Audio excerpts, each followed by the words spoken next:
हाँ तो दोस्तों, हमारा अगला टॉपिक जो कि जनसंख्या घनत्व। तो जनसंख्या घनत्व किससे कहते हैं? जनसंख्या घनत्व। तो साथियों, जनसंख्या घनत्व में क्षेत्रफल और कुल जनसंख्या, इनका अनुपात, यानी कि किसी प्रदेश में रहने वाले लोगों की संख्या तथा उस प्रदेश का क्षेत्रफल, इन दोनों का पारस्परिक अनुपात है, वो जनसंख्या घनत्व से लिया जा सकता है। या हम जो हमारे दूसरे शब्दों में कहें हम कि प्रति वर्ग किलोमीटर में रहने वाले लोगों की संख्या, तो ये जनसंख्या घनत्व। तो इसका मतलब है किसी, या मैं सीधा लिखता हूं, प्रदेश में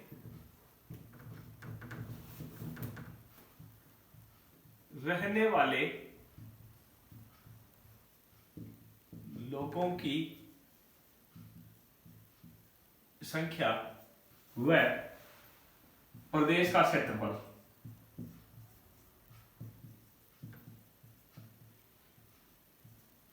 के पारस्परिक अनुपात।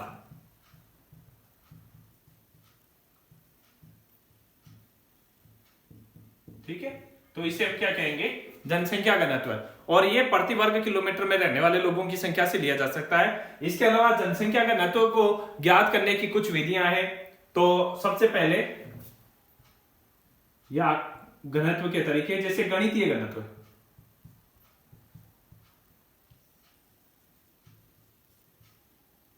ठीक है, पहला गणितीय घनत्व, दूसरा आपके आ जाएगा आर्थिक घनत्व, तीसरा कायिक घनत्व, चौथा कृषि घनत्व और पांचवा पोषण घनत्व। तो सबसे पहले हम गणितीय घनत्व देखते हैं। गणितीय घनत्व में क्या है? कुल जनसंख्या, या हम जनसंख्या लिख सकते हैं वैसे, कुल जनसंख्या बटे क्षेत्रफल, यानी प्रदेश की जनसंख्या प्रदेश का क्षेत्रफल। और मुख्यतः हमारे जो जनसंख्या घनत्व में विधि काम में ली जाती है, या हम जो घनत्व ज्ञात करते हैं, वो मुख्यतः गणितीय घनत्व ही होता है। तो पहला गणितीय घनत्व, दूसरा आर्थिक घनत्व। इसमें क्या होता है? इसमें प्रदेश के संसाधनों को देखा जाता है। तो कुल या जनसंख्या, हम जनसंख्या लिख रहे हैं, जनसंख्या बटा संसाधन। ठीक है, ये आपके आर्थिक घनत्व। फिर तीसरा है आपके कायिक घनत्व। इसके अंतर्गत हम जनसंख्या, और जनसंख्या का हम बटे में लिखेंगे कृषि भूमि, कृषि भूमि क्षेत्र। ध्यान रखना इसमें। एक और अब अगला है कृषि घनत्व, और इसमें क्या होगा? कृषि घनत्व में कुल कृषक जनसंख्या,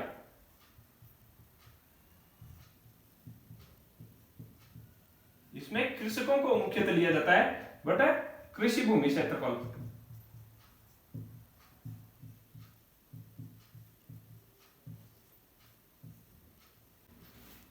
तो हमारा पांचवा जो है वो है पोषण घनत्व।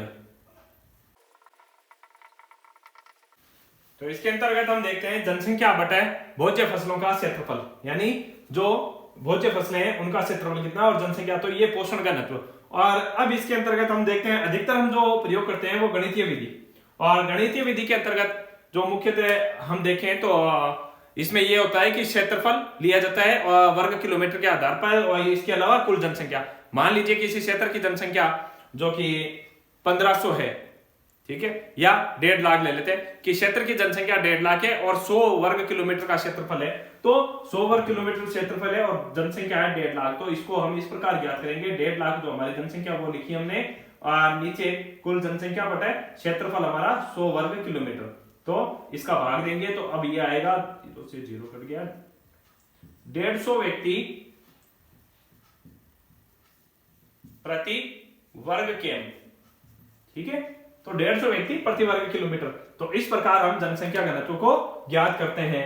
और आर्थिक घनत्व में जनसंख्या और संसाधनों का देखा जाता है कि संसाधन कितने हैं। और कायिक घनत्व में कृषि भूमि क्षेत्र मुख्यतः, कृषि घनत्व में कृषि भूमि क्षेत्र तो है लेकिन कृषक जनसंख्या इसके अंतर्गत रखी जाती है। और पोषण घनत्व में भोज्य फसलों का क्षेत्रफल।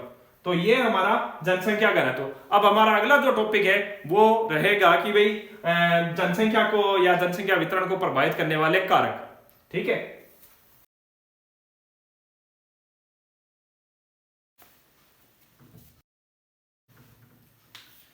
तो दोस्तों ये है हमारा तीसरा या पॉइंट कि जनसंख्या वितरण को प्रभावित करने वाले कारक।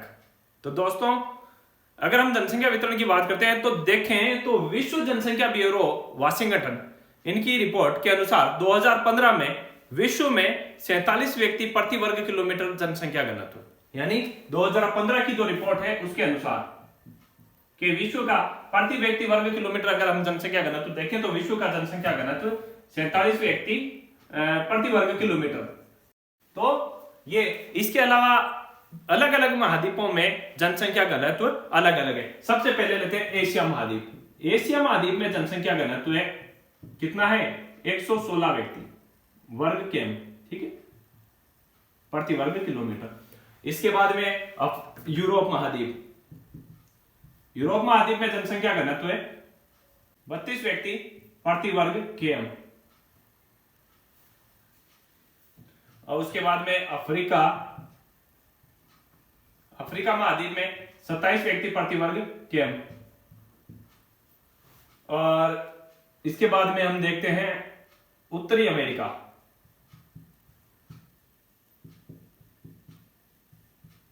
उत्तरी अमेरिका में 16 व्यक्ति प्रति वर्ग किलोमीटर। और दक्षिणी अमेरिका में 20 व्यक्ति वर्ग किलोमीटर के हिसाब से। अब रहता है ओशिनिया। ऑस्ट्रेलिया न्यूजीलैंड, इसमें 3 व्यक्ति वर्ग केम। तो ये जनसंख्या घनत्व है। तो आप देख सकते हैं जनसंख्या घनत्व बड़ा ही असमान वितरण है। इसमें विश्व में जनसंख्या घनत्व में बहुत असमान वितरण है। और इस असमान वितरण का कारण क्या है, तो हमने यही हमारा टॉपिक जनसंख्या वितरण को प्रभावित करने वाले कारक। तो जनसंख्या घनत्व को या जनसंख्या वितरण को प्रभावित करने वाले कारक हैं भौगोलिक कारक, आर्थिक कारक और अन्य कारक। तो सबसे पहले हम लेते हैं भौगोलिक कारक। और इसमें क्या क्या है भौगोलिक कारकों में? नंबर 1 स्थिति, जल की उपलब्धता।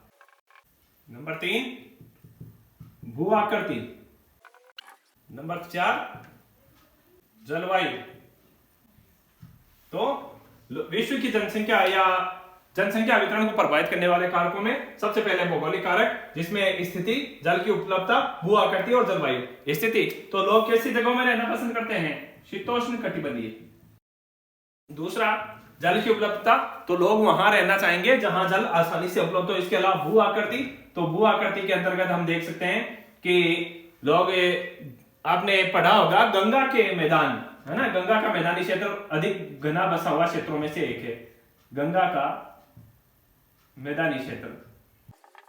तो अधिकांश जनसंख्या गंगा के मैदानी क्षेत्रों की तरफ निवास करती है अगर हम भारत के संदर्भ में देखते हैं, तथा हिमालय प्रदेश पर्वतीय क्षेत्रों में कम जनसंख्या और यहां गंगा के क्षेत्रों में अधिक जनसंख्या। फिर आता है जल की उपलब्धता, जलवायु। जलवायु के अंतर्गत हम देखते हैं कि लोग ना तो ज्यादा गर्म जगहों पर रहना पसंद करते हैं, ना ठंडे या उष्ण कटिबंधीय मरुस्थलों में या ठंडे इलाकों में। तो लोग कहां पे, जहां पे जलवायु उनके अनुकूल हो। तो इसके अंतर्गत आप देखें तो भूमध्य सागरीय प्रदेश आदिकाल से विश्व के सघन बसे प्रदेशों में से एक है। और आपके एक और फैक्ट आता है इसके अंतर्गत, वो है मिट्टी। मिट्टी कैसी? अधिकांश जनसंख्या दोमट मिट्टी वाले क्षेत्रों में निवास करना चाहती है, तो दोमट मिट्टी का प्रदेश। तो ये तो आपके हो गया भौगोलिक कारक, जिसके अंतर्गत स्थिति, तो लोग शीतोष्ण कटिबंधीय प्रदेशों में जनसंख्या अधिक निवास करती है। इसके अलावा जल की उपलब्धता, जहां जल की अधिकांशतः उपलब्धता है, आसानी से जल उपलब्ध होता है वहां पे। और भू आकृति में हम देखें तो जहां पर मैदान है, समतल मैदान है, वहां पर जनसंख्या निवास अधिक है, तथा जहां पर्वतीय क्षेत्र है, उबड़ खाबड़ जमीन है, वहां पे जनसंख्या का निवास कम। और इसके अलावा जलवायु की बात करें हम, तो भूमध्य सागरीय प्रदेश की जो जलवायु है वह लोगों के रहने के अनुकूल है। तो अधिक काल से ही वह जो प्रदेश है विश्व के सघन बसे प्रदेशों में से एक है। और इसमें हम ये भी देख सकते हैं, ना तो लोग अधिक ठंडे इलाकों में रहना पसंद करते हैं, ना अधिक उष्ण कटिबंधीय इलाकों में या उष्ण मरुस्थलों में, और दोमट मिट्टी के प्रदेशों में अधिक जनसंख्या निवास करना पसंद करती है। तो ये तो आपके आ गया भौगोलिक कारक। अब आपके रहेगा आर्थिक कारक। तो आर्थिक कारकों में पहला कारक है खनिज, फिर नगरीकरण, औद्योगिकरण। तो पहला हम देखते हैं खनिज। तो जिन स्थानों पे खनिज जिसे अधिक होता है वहां पर भी जनसंख्या का जमाव होता है। इसका आप उदाहरण देख सकते हैं, अफ्रीका की कटंगा व जाम्बिया जो खनिज पेटियां हैं या ताम्र पेटियां हैं वहां। इसके अलावा अगला आपका है औद्योगिकरण, यानी औद्योगिकरण। तो औद्योगिकरण भी लोगों को आकर्षित करता है और इसमें विश्व के औद्योगिक प्रदेश हैं वो आते हैं। तो इसमें हम जैसे जापान का औद्योगिक प्रदेश भी देख सकते हैं, कोबे ओसाका। और नगरीकरण, तो नगरीकरण लोगों को रहने के लिए कैसे आकर्षित करते हैं? नगर में रोजगार की सुविधाएं, चिकित्सा, शिक्षा, मनोरंजन, उद्योग, ये सारी सुविधाएं भी लोगों को नगरों की ओर रहने के लिए आकर्षित करते हैं। तो नगरीकरण भी इसमें एक कारक है। इसके अलावा एक और फैक्ट आता है अन्य कारक, जिसमें सांस्कृतिक कारक या धार्मिक कारक भी आ सकते हैं। तो हमारा जो तीसरा इसका जो बिंदु है वो सांस्कृतिक व धार्मिक कारक। तो इसके अंतर्गत हम देख सकते हैं, इसके अंतर्गत हम लिख सकते हैं कि धार्मिक कारक तथा सांस्कृतिक कारक भी लोगों को अपनी ओर रहने के लिए आकर्षित करते हैं। ऐसे कारक भी होते हैं। तो ये कुछ कारक है। इसके अलावा आकर्षित भी कर सकते हैं। तो ये धार्मिक व सांस्कृतिक कारक। तो ये हमारा हो गया जनसंख्या वितरण को प्रभावित करने वाले कारक। और हमारा नेक्स्ट जो तीसरा टॉपिक है वो है जनसंख्या वृद्धि।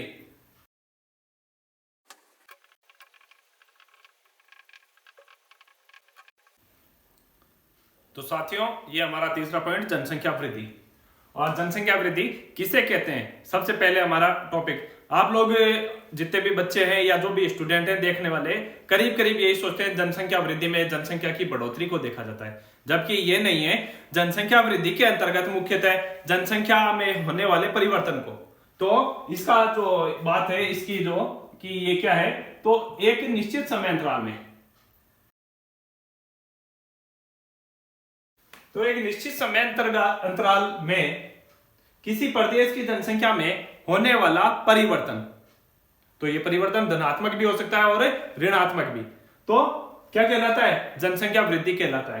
तो जैसे हम इसमें देखें 2001 की जनगणना, 2001 की जनगणना में भारत की जनसंख्या 102.7 करोड़। इसके अलावा 2011 की जनगणना में भारत की जनसंख्या 121.01 करोड़। तो ये भारत की जनसंख्या, और इस जनसंख्या में कितना परिवर्तन हुआ, कितनी वृद्धि हुई, तो वो देखें। तो ये वृद्धि हुई है 18.3 करोड़ की। और ये वृद्धि कैसी है? निरपेक्ष वृद्धि।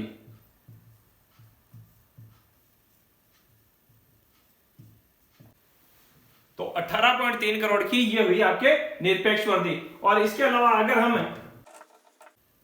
जनसंख्या का प्रतिशत मूल्य अगर हम ज्ञात करें, उसके लिए हमें क्या करना होगा? विगत वर्ष की जनगणना दी हुई है या विगत वर्ष की जो जनसंख्या है उसमें उस निरपेक्ष वृद्धि के अंतर्गत हम विगत वर्ष की जनसंख्या का भाग देते हैं।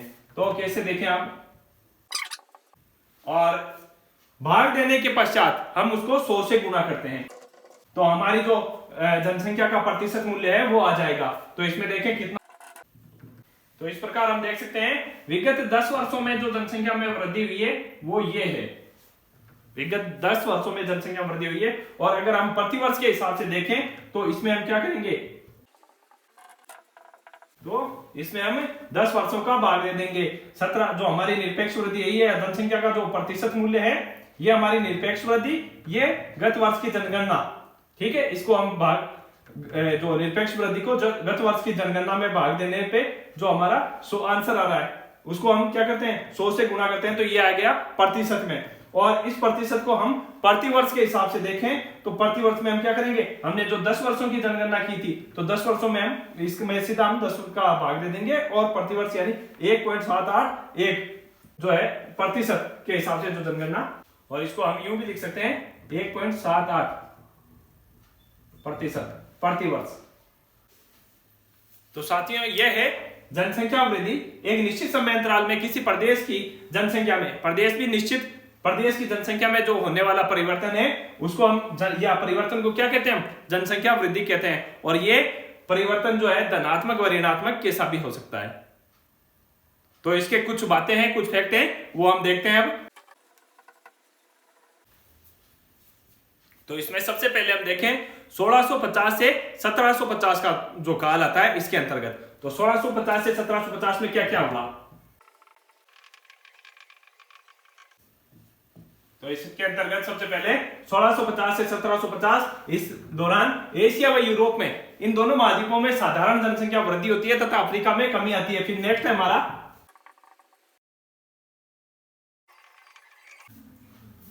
तो 1750 से 1900 तक का जो काल आता है इसके अंतर्गत सभी महाद्वीपों में जनसंख्या वृद्धि होती है और अधिक वृद्धि वो होती है एशिया, यूरोप और उत्तरी अमेरिका में। फिर हमारा नेक्स्ट है 20वीं शताब्दी और इस दौरान जनसंख्या तीव्र गति से बढ़ी है। जनसंख्या वृद्धि दर तीव्र गति से बढ़ी है तथा कहां पर जनसंख्या वृद्धि हुई है,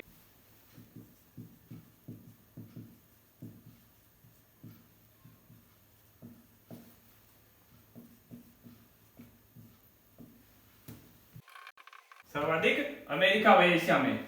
इसके बाद में हम देखें पिछले 80 वर्षों में, तो पिछले 80 वर्षों में एशिया की जनसंख्या लगभग 2 गुनी, ठीक है, और उत्तरी अमेरिका की जनसंख्या, तो उत्तरी अमेरिका की जनसंख्या कितनी होगी, लगभग 4 गुनी। तो ये भी इसमें फैक्ट है जनसंख्या वृद्धि के अंतर्गत। तो वर्तमान में जो जनसंख्या वृद्धि दर है वो तीव्र गति से बढ़ रही है और 2040 के अनुसार या 2040 तक विश्व की जनसंख्या कितनी हो जाएगी, 2040 तक विश्व की जनसंख्या 10 बिलियन करोड़ हो जाएगी। संयुक्त राष्ट्र संघ ने अपनी रिपोर्ट में भी ये बताया है और इसके अलावा जनसंख्या की 5 अवस्थाएं बताई है। तो जनसंख्या वृद्धि की वो 5 अवस्थाएं हम पढ़ते हैं आगे। इस फैक्ट पे एक बार विचार कर लें कि 1650 से लेकर 1750 तक जो दौर था एशिया व यूरोप में सर्वाधिक साधारण वृद्धि होती है तथा अफ्रीका में कमी होती है। 1750 से 1900 तक में सभी महाद्वीपों में जनसंख्या वृद्धि, अधिक वृद्धि एशिया, यूरोप में और उत्तरी अमेरिका में। फिर 20वीं शताब्दी जनसंख्या वृद्धि दर तीव्र गति से बढ़ी है और सर्वाधिक कहां हो रही है, अमेरिका तथा एशिया में। और 80 वर्षों में एशिया की जनसंख्या लगभग 2 गुनी हो गई है तथा उत्तरी अमेरिका की जनसंख्या लगभग 4 गुनी हो गई है। और जिस प्रकार से जनसंख्या वृद्धि दर बढ़ती जा रही है उसके अनुसार, अनुमान के अनुसार कहा जाता है 2040 तक विश्व की जनसंख्या कितनी हो जाएगी, 10 बिलियन करोड़। इसके अलावा संयुक्त राष्ट्र संघ ने जो अपनी रिपोर्ट है इसमें बताया कि जनसंख्या की 5 अवस्थाएं हैं, विभिन्न अवस्थाओं से होकर जनसंख्या जो गुजरती है। तो जनसंख्या की 5 अवस्थाएं वो देखें आप अब।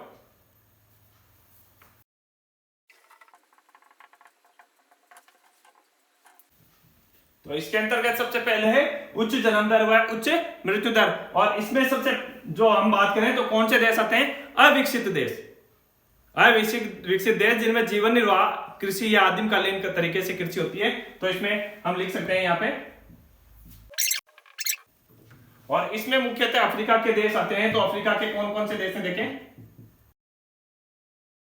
तो ये जनसंख्या की पहली अवस्था, इसमें अविकसित देश होते हैं, जीवन निर्वाह कृषि इनका होता है। और इसमें अफ्रीका के अविकसित देशों में मुख्यतः अफ्रीका के देश हैं जिनमें सूडान, घाना, कांगो, रोडेशिया।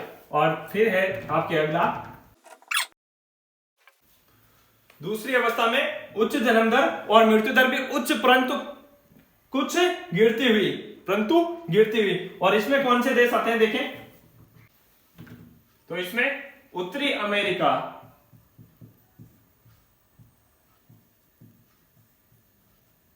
तथा यूरोप को छोड़कर, ध्यान रखना, यूरोप को, उत्तरी अमेरिका तथा यूरोप को छोड़कर यानी इन 2 महाद्वीपों को छोड़कर अन्य सभी महाद्वीपों में यह दशा पाई जाती है। तीसरी जो स्टेप है इसमें उच्च जन्म दर तथा मध्य मृत्यु दर, और ये भारत के सभी राज्य तथा हमारे पड़ोसी देशों में।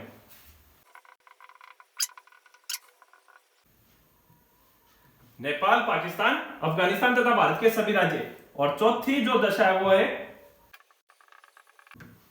तो ये है चौथी दशा मध्य जन्म दर व निम्न मृत्यु दर। और ये कहां पे?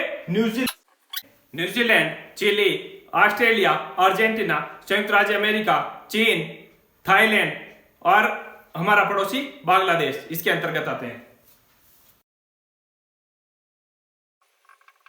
तो इसके अंतर्गत New Zealand, Chile, Australia, Argentina, USA, Thailand, चीन, बांग्लादेश और एक और है आपके मलेशिया। तो ये देश आते हैं मध्य जन्म दर व निम्न मृत्यु दर। और अब आपके अंतिम है निम्न जन्म दर व निम्न मृत्यु दर, और इसके अंतर्गत पश्चिमी यूरोप के सभी देश तथा जापान। तो ये हो गई आपके जनसंख्या की अवस्थाएं। सबसे पहले उच्च जन्म दर व उच्च मृत्यु दर, ये अविकसित देशों में, जिसके अंतर्गत अफ्रीका के सूडान, घाना, कांगो, रोडेशिया।